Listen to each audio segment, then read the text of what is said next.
السلام عليكم. معكم الشاعرة والأستاذة سميرة زغدودي من القيروان. أكتب شعر البيت منذ 7 سنوات.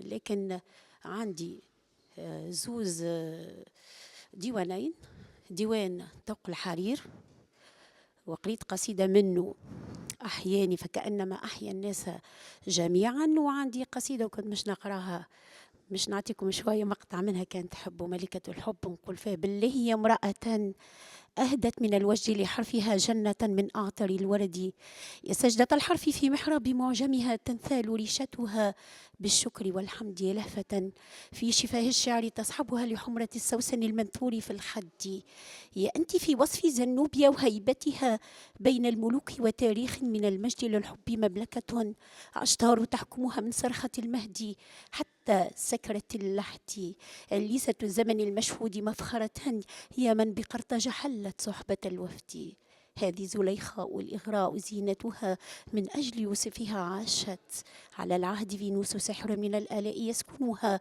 والنور للكون من آلائها تهدي. يكفي يظهر لي عطيتكم جزء خاطر هي مازالت طويلة شوية بون.